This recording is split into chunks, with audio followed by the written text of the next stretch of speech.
So today we're going to talk about the process that we take clients through. So when I first meet with people, we talk about having what's called a right fit conversation. So a lot of times when people come to see me, they have a financial advisor, they have a lot of money put away, but they don't have a clear articulated plan.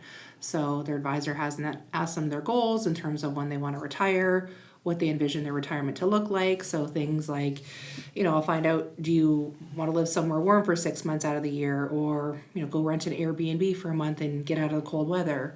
Do you have children that are still living at home that you need to help them leave the nest so that you can, maybe downsize or maybe enjoy your retirement a little bit more? Right. Asking people, do you have elderly parents that perhaps they haven't put enough money away yet to ensure that they can live comfortably for the rest of their lives? How does that impact? So not only are we worrying about what's going on with your finances, but do you have other family members that ultimately their financial and life circumstances can affect your retirement, putting that all together into a plan? So you're looking more at the holistic thing and how it affects everybody, not just the one single individual. Exactly. And I would say, 5 years ago, this wasn't as much of a conversation. Now it's almost pretty much with every couple that I meet with is that, they have children that are still living at home and they haven't put away enough money for first and last month's rent to move out or enough money to purchase a home. Right. Sometimes there's circumstances where, there's a parent that may require some care and it may affect their finances as well. So we obviously want to make sure that their finances are solid and sound, but life can always throw us curveball. So what else do we maybe have to anticipate so that we can make sure that we cover off all the different angles? And so when somebody comes in, it's usually lack of communication with an existing advisor. So they have RSPs, they have tax-free savings, but they don't have a plan as to when they're going to start taking that money out. Sometimes people come to see me when their advisor of a number of years have left, and then they end up having a new advisor that's perhaps younger or not as experienced come in, and they just are not meshing or jiving Feeling with that comfortable, person. yeah. So I just had a couple in recently, and they said, the gentleman that we met with, very knowledgeable, but, still lives at home with his parents, maybe not as much life experience. We're now transitioning to the next stage of our life where we're going to be retiring. Meeting with somebody that, hasn't bought a home, still lives with their parents is not going to be, in our opinion, the best fit to help us do our planning. So sometimes that's when people come to see us. So there's a lot of factors in determining who to work with when it comes to your finances. 1,000%, yeah. And asking what credentials somebody has. So I've been a Right. financial advisor for 22 years. This is my primary occupation. This is all I've done since I graduated from university. I've spent a lot of time and money and effort in terms of getting financial planning credentials. So I have my certified financial planning designation, and I had to sign an oath saying I would do what's in the best interest of my clients. So I have a fiduciary responsibility to my clients to do what's in their best interest. Right. So I sometimes have conversations. I had a lady that I spoke with last week. There's been some volatility in the markets, and her concern is wanting to have her money in something very conservative, put her in a GIC. And I said, I have access to companies that do offer GICs, but they're not going to pay as much. When she told me what bank she's working with, I said, they're not going to pay as much as what your bank's paying. So it's in your best interest that you're dealing with somebody like me where, I've appreciated having you as a client, but if at this stage of your life you want to be ultra conservative and you want to have the money in a GIC, then it makes the most sense for you to go to your bank because I know they can offer you a better rate. So from a financial planning standpoint for her, it's a win. I mean, for me, it's a loss because I would be losing a client, but at the end of the day, I've sworn an oath that I'm going to do what's in her best interest. So making sure that you are dealing with somebody that has the integrity to do that, I think is really important as well too. Wow. When you said that there's a little bit of a volatility in the stock market these days, it's kind of a little understatement. Yes, especially exactly. Today. Yes, but my job is to remind clients that we have a long-term strategy, right? Right. We went through this during COVID, right? We saw obviously some turbulence in the markets. My job is to remind people that we have a long-term strategy. Unless you're decumulating the money and you need it out tomorrow, then, staying the course generally for most people is the best course of action. So financial advisors really earn their money during down markets when they are providing that guidance and that reassurance to clients. So yeah, definitely this time of year, I'm on my toes with market volatility, but that's part of financial plan. I've been doing this for 22 years. Right. So we've seen, 2008, 2009 with the housing crisis. Again, we went through this during COVID. So, this isn't my first time at the rodeo. Yeah, so no. it's having those conversations with people. And this is a time where we've had a lot of new people coming in because they haven't heard from an advisor. They have no idea what's going on. It's a little unpleasant calling people and saying, hey, markets are getting beat up and, things aren't doing well. But my job, the onus is on me to keep in touch with you and let you know how things are doing. And so that's a financial planner's job. So if you're watching this and you have an advisor and you haven't heard from them, you might want to question, am I still with the right person? If you're questioning, what on earth's going on with my portfolio and I haven't heard from somebody, might be a time to look at alternative options. Right on. All right, can you tell me what a tax plan is and how do you create one for your clients? Great question. So basically, what I do during the right fit conversation is I ask people, and I kind of set them up because I already know what the answer is going to be. I ask them if they have a tax plan, and people look at me like, no, I don't have a tax plan. What's a tax plan? Yeah, of course, because most financial planners don't do that for people. Right. So what we want to look at is how much Canada pension you're eligible for. And if you're not sure, I have a standard form letter that we can send to Service Canada on your behalf that basically they'll get sent out a letter that says, John, at age 60, you're eligible for X amount. At age 65, you're eligible for this amount. And then, wife Susan, Susan, you're eligible for this much at age 60, at age 65. So we know that gives a solid base of some retirement income from Canada Pension. And then if someone's born and raised in Canada, we know that their full old age security today, if they were 65, is $727 per month. If somebody did not live in Canada, from their 18th birthday on, we need to do a calculation to figure out how much old age security they're eligible for. Then we look at, do they have any pension plans from their employers? So whether it's a defined contribution plan, where that's you put money in and there's a matching by your company, and depending on how your investments do, that would factor into some retirement income for you. Defined benefit pension plan is if you have, say, like a teacher's pension, you're a municipal employee and you get an OMERS pension, knowing that you have a definitive benefit that we know you're going to get every single month, taking a look at that.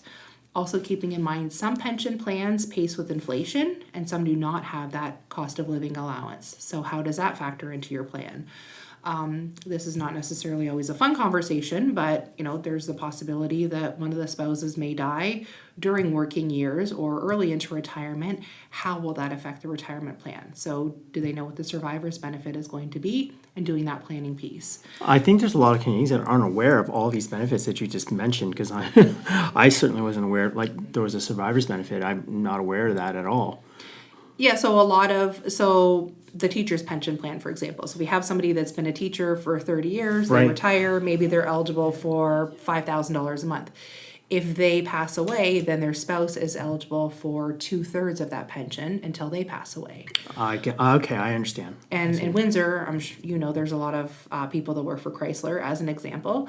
But the issue with the Chrysler pension is, I have a few people that have retired recently. It's a $3,700 a month pension benefit on average, except the pension amount does not go up. So my father-in-law he retired in 2001. Right. And his pension never went up, and then he passed away in 2023. So now my mother-in-law gets 60% of a pension that has not increased since 2001. So how does that factor into a plan, right? So that's part of it. Then we want to look at, what do you have in RSPs or RIF money? Have you put money into tax-free savings? Have you put money into non-registered accounts? What other investments do you have? And then what's that going to look like when you're retired? How do we create an income stream for you from the government benefits, so Canada Pension, old age? And then how do we coordinate it to set you up with an income stream? If you're not getting a regular defined pension, how do we create an income stream from the RSPs and other monies that you've put away?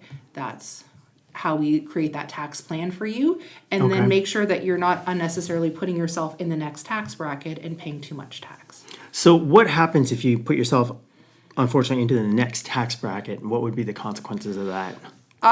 So it depends on which one. So Okay. I would say the average Canadian family is in a 29.65% tax bracket. So that's sitting around 50,000 or so a year, right up until about 90,000 of income per individual. So what we want to be mindful of is when you get to this year, it's 90,000. I think it's $991. So basically, right around $91,000. If you're 65 or older, you're at risk of having some of your old age security clawed back. So doing that planning from year to year. That's why we do taxes for clients. So we do about 1,000 tax returns, so we can plan it out. Actually, I met with a lady last week. Her husband unfortunately passed away a couple years ago, but she's getting a survivor's benefit from OMERS. He had worked for the city of Windsor here. So we have that. We have her taking some money out of her RIF because she's over the age of 71. So her total income between the OMERS, the survivor's benefit, CPP, old age security, and her RIF minimum we have to have her take out is about $75,000. She knows we need her to take out another $17,000 gross to put her right at that $92,000 mark or the $91,000 mark. Got it. So that she can pay tax. She doesn't need the money, but she understands now she has a tax plan. We're going to have you take out the $16,000, $17,000 of registered money, pay the tax man on the 29.65%. Shift it to a non-registered account, go on vacation, spoil your kids at Christmas, whatever it is that you want to do. Because if this lady passes away and she still has a lot of money in registered funds, then her kids are going to have a pretty hefty tax bill. So we're strategic each year about having her take more money out. She's a newer client within the last year, so she knows. So we had just did her taxes. We had the conversation. We're early in the year, so we haven't had this money come out yet. Right. But sometime between now and the end of December, we're going to have her take out that excess. So we'll play it by ear. If something comes up and she needs the money, great. If not, we'll shift it to another account we have open so that if this lady dies, it's not a huge tax bill. So that's one of the benefits, definitely, of having a tax plan, is actually having to take money out. Agreed. You know what? Let me tell you a funny story. So I have this client. She's a great lady, and I called her last year, and I said, okay, you can take another $25,000 out. And she said, bless you, you're so wonderful. I said, listen, I'm not giving you $25,000 of my money, but I'm saying you need to take $25,000 of your money out and do something with it. So we can shift it to a non-registered account. You can, take your kids on a really nice vacation or whatever. And she said, well, my granddaughter is going to be 16. Like, I would love to help her with buying a car. Perfect. Fantastic. That's one of those things where, this lady's amassed a lot of money. She has almost $1 million in registered funds. We need her to get it out. Again, husband's passed away. She has a tax plan. So, we leave it go through the year. Now we need you to get it out. I don't care what you do with it. Go do something fun with it. Right. But we need to get it out and have you pay the tax man on it. See, that's what I always find interesting in chatting with you about, and what fascinates me is that your entire life, people always tell you to save money, invest money, put it in RSPs, but nobody ever mentions how you have to take that money out at some certain point to avoid being in a higher tax bracket, so that you don't have to pay X amount of taxes should something happen, or whatever. Yeah, because you're working, right? So the whole point of an RSP is most people think they're going to be in a lower tax bracket when they retire. And that's not always But that's not always the case, right? So in that lady's case that I mentioned, she's getting CPP, OAS, but her husband unfortunately passed away. Now there's all of this registered money we need her to get out. Right. If she doesn't get it out, her kids are going to have like a $400,000 income tax liability, which is insane. Yeah. Guaranteed, and I don't know, because she's a newer client of mine within the last 3 or 4 years, guaranteed her husband did not get $400,000 of benefit in terms of income tax refund and tax deferral. So... But that's okay. She's in the right spot. We're encouraging her to take the money out, spend it. There's some different strategies that we're implementing for her. Yeah. So just take note, listeners, if you're out there, talk to your financial planner, get advice from a professional, and find out whether you have to take money out, because that's always a good thing. Yeah, and a lot of times, people come to see me and they say, my advisor just has me take out the RIF minimum, right? So how that works is, let's say you have $100,000 in an RSP, you turn 71, the government says, okay, Glenn, you're 71, we've let you tax defer this money for so long. Now we are making you take out 5.28%. So if you have $100,000, you have to take out $5,280. But the key is, you may need to take more out, right? So if something happened and you were a widow, I mean, hopefully not, I'd like your wife, hopefully she's around a long time, but just in theory, if that happened, and you have this money and you're just taking out the minimum, it could actually be detrimental to your long-term tax plan. It could be detrimental to your estate where you're paying too much. So that's on $100,000. So you can imagine if somebody has $1 million that's in registered funds, and that, they have to take out $52,800, plus they're going to have CPP and OAS, but the longer you leave that grow and accumulate, you just grow this tax liability. And a lot of financial advisors get paid based on assets under management, and that's how I get paid. So I get paid a fee by the investment companies that we deal with. And as I have more assets, yes, I get paid more, but I look at it as if somebody needs to take out $50,000 because that's the amount they need to get out for their tax plan, somebody else I'm going to meet with this week is probably going to add another $50,000. So to me, again, it comes back to doing what's the most important thing to your client. So having that fiduciary responsibility. So to me, I'm the one encouraging clients, take the money out, go buy that car you've been waiting to buy, or go update that kitchen that you've been looking at for the same 40 years and you've been wanting to, renovate your kitchen or whatever the case may be.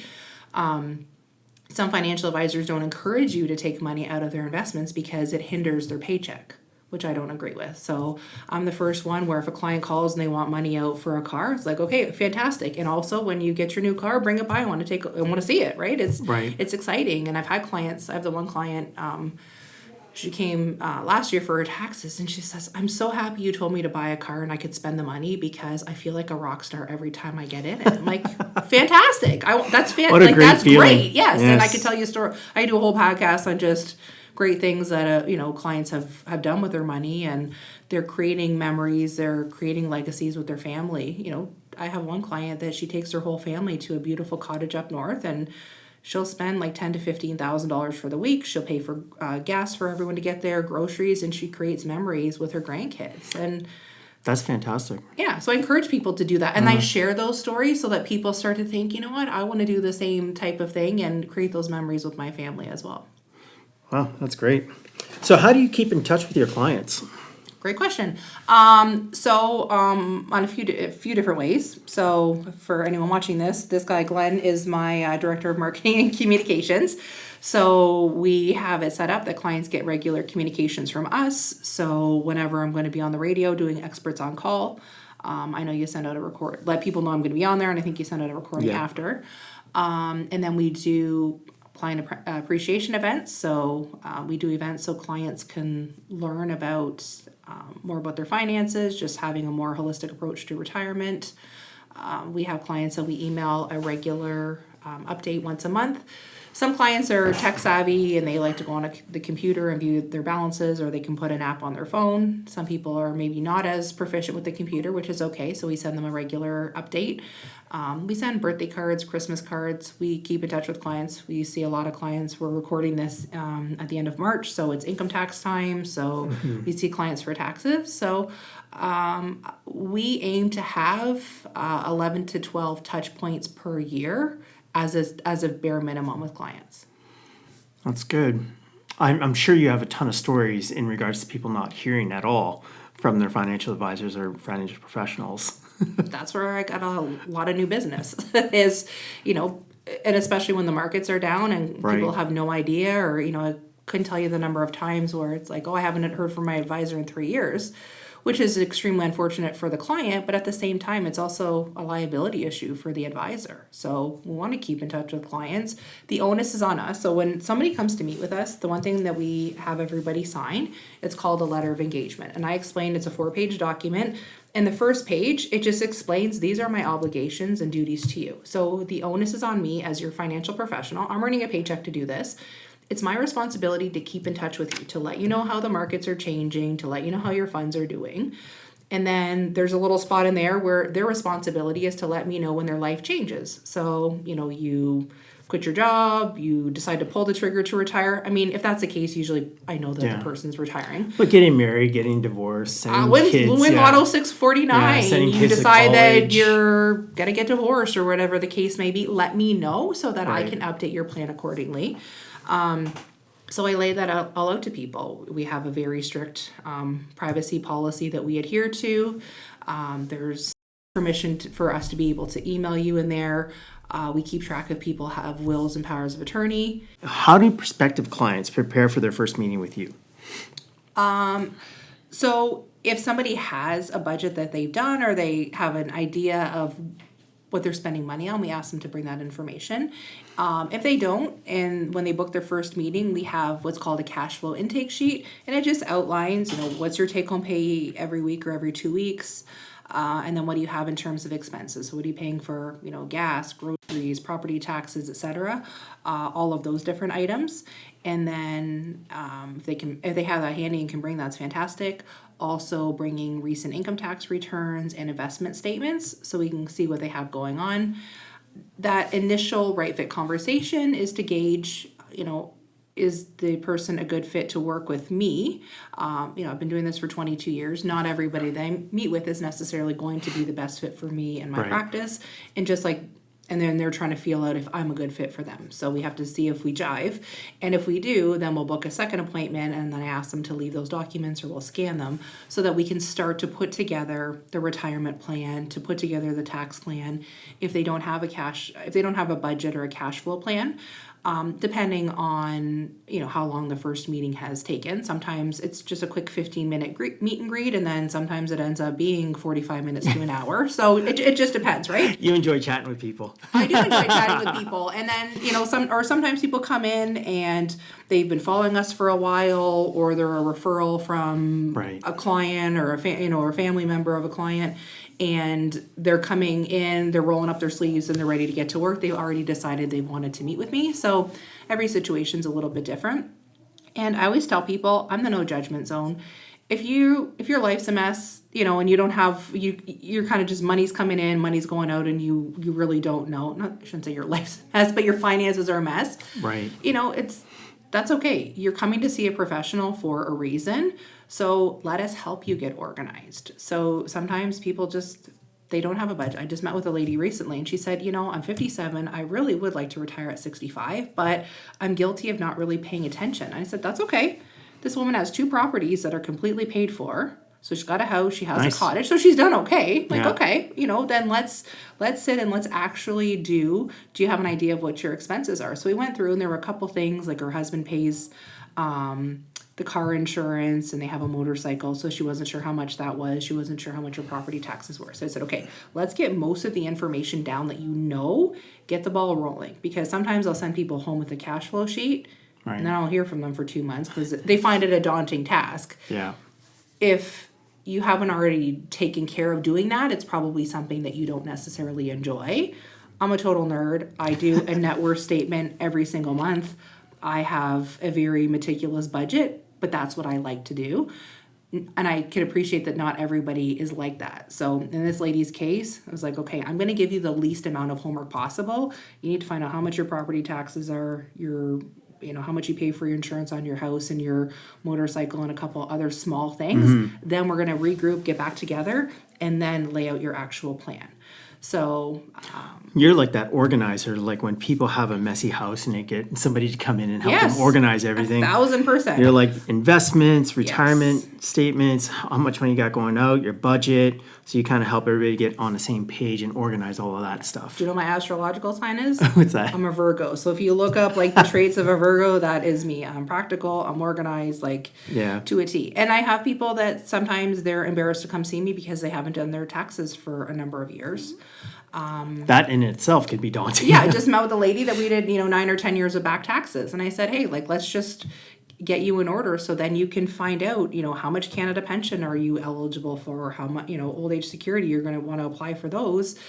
But she had put that off and starting to collect government benefits because she had put off actually preparing her returns. So I am an authorized tax preparer with the CRA. Yep. So that's what makes you different, right? Right. Being a tax. For sure.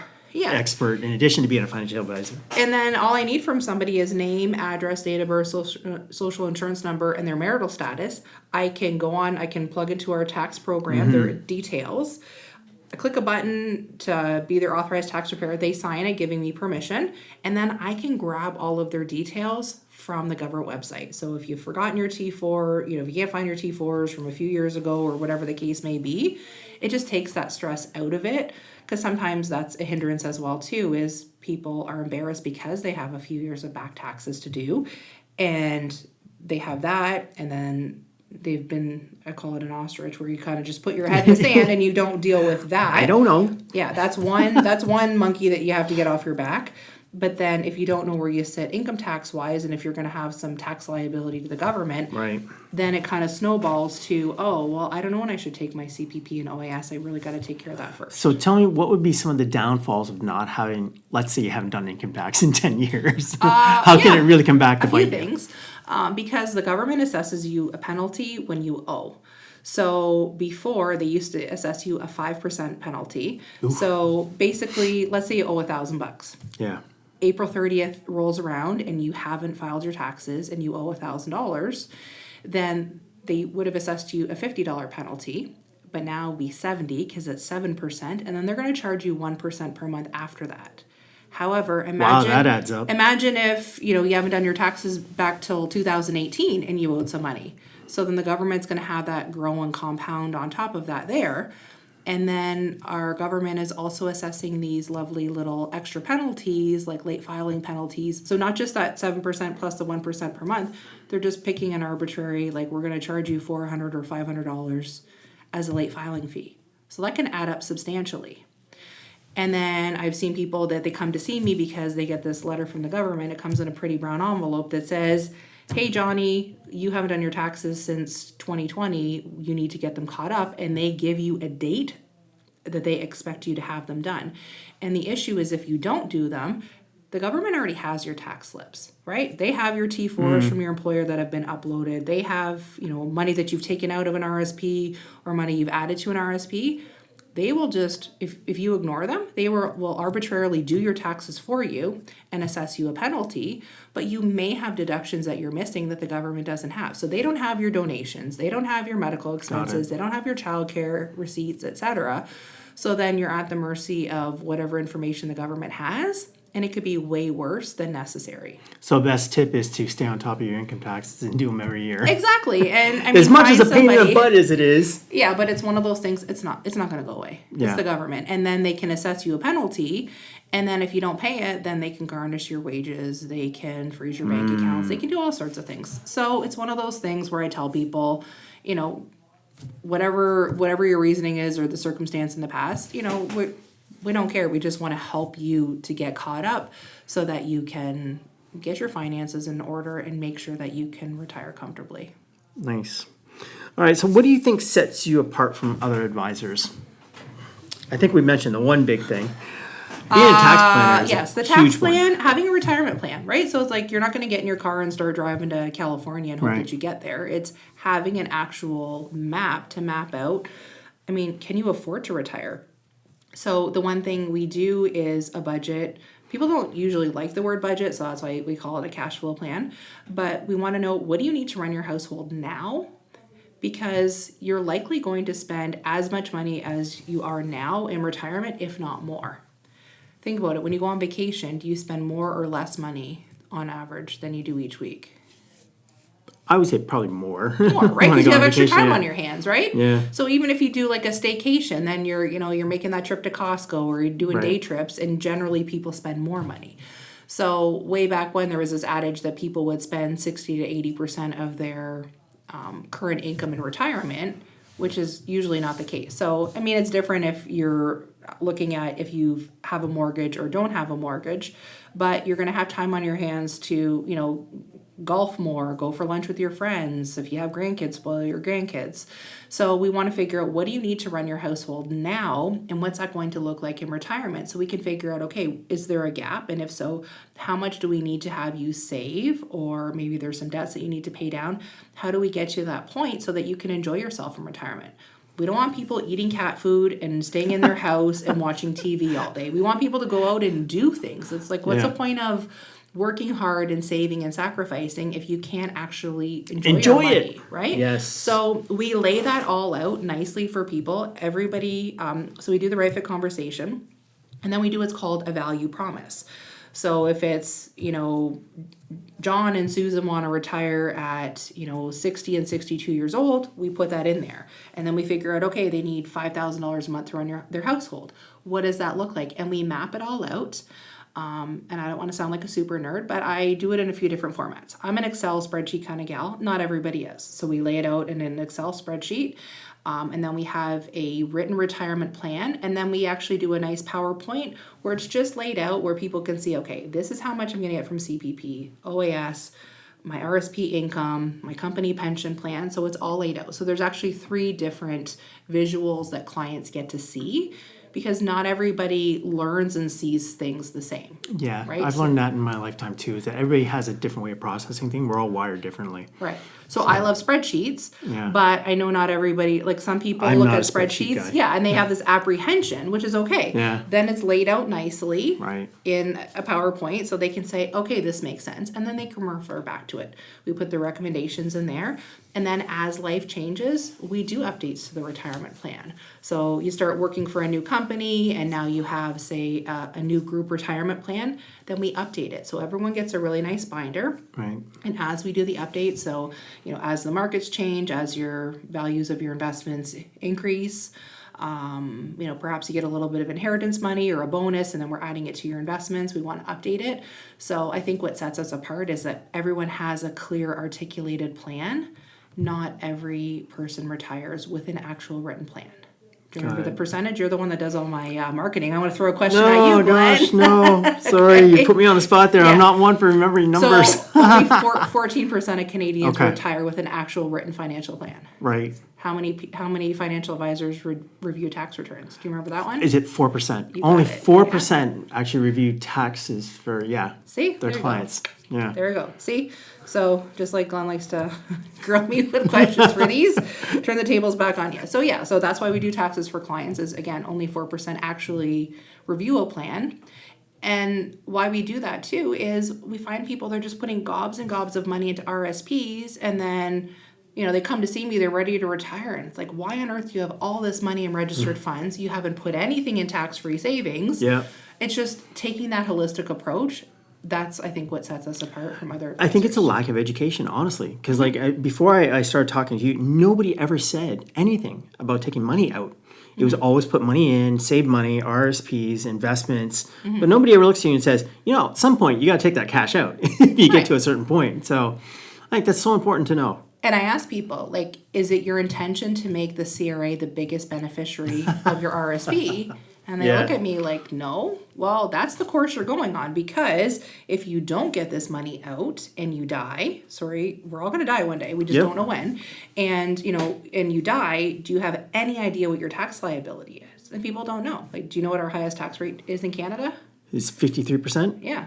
So once your income's $220,000 or more, you're in a 53.53% tax bracket. Most people say, Elaine, that's not going to be the case.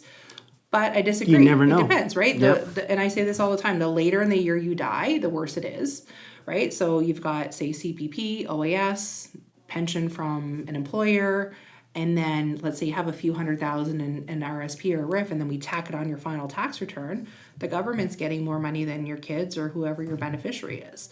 So my aim is to help people and just educate them. And it, I like to think our meetings aren't long and boring and, Right. I drone on and on about finance. This is I just want people to have some understanding of how it works. So these aren't lengthy meetings, but just the more we can educate people and let them know, the better they can prepare themselves. So if you're watching this and you're not working with us and you have an advisor, ask them to put together a tax plan. When are you going to take the money out? Because that's the key. Ask your financial advisor to put together a tax plan for you and see what they say. Yeah, exactly. And, I don't know about you. I don't think our tax rates are going down anytime soon. No. Right? Income taxes were a temporary measure during the world wars. And here we are how many years later, and they're still around. So Yeah. the only thing that we can really control is how much we save, and then what we do with that savings, right? So income Right. taxes are really outside of our control, right? The tax rates are going to be what the tax rates are, Right. but we can be smart and strategic about what we do with our money along the way. All right, so as we wrap this up, what's the biggest thing that you want people to take away from today's episode about your process? So I think the key is that you've taken the time to watch this video, give some thought to what are you currently getting with your current financial advisor, and then think about, would your mind be a little bit more at ease if you had a clear articulated process. So with us, we have the same process that we take people through start to finish. And if you think that would make you feel better, right, in terms of knowing exactly where you're at, of when you can retire, having somebody that's going to do your taxes for you, have everything all together, one-stop shop, then consider doing a right fit conversation with me. Because again, we have that clear articulated process for every single client, and everybody knows where they're sitting at any point in time.